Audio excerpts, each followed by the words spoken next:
formally returned to active politics, that is, following the full registration of his new party. That is the National Economic Development Party, NEDP. The former county chief, who was impeached in 2020, has gone ahead to dismiss claims that he is a state project, insisting that his focus is on building a grassroots political movement driven by economic transformation. Apollo Kamau reports on a day that Sonko announced he will be heading to the Supreme Court to appeal his impeachment. Let's take a look at that story, as it, of course, ushers us in to the next bit of the talk.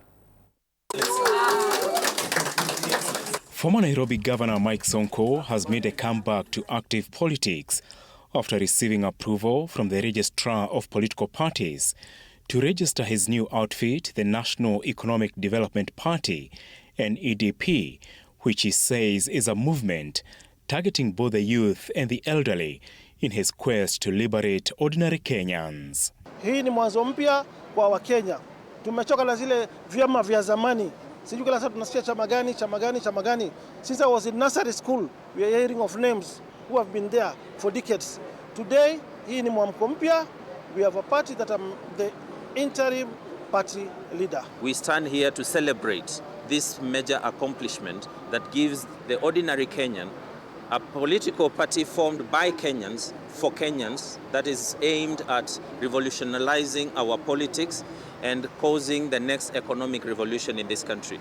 Sonko's new party, expected to ruffle feathers in Nairobi's competitive political landscape and parts of Ukambani, emerges amid questions over whether the former governor and MP is a state project intended to scatter the united opposition's plan to consolidate Nairobi against the broad-based government.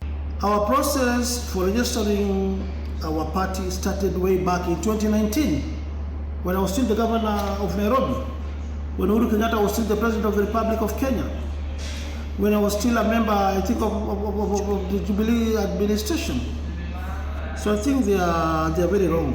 And if at all I'm a project, then I'm a project of the great people of Kenya, and not anybody else's project. Sonko, who was impeached in 2020, says he will return to the Supreme Court to appeal his removal from office, claiming he now has evidence, including affidavits, that former MCAs were coerced by the then President Uhuru Kenyatta's administration to oust him. Affidavit of the move of the impeachment, Honorable Ogada.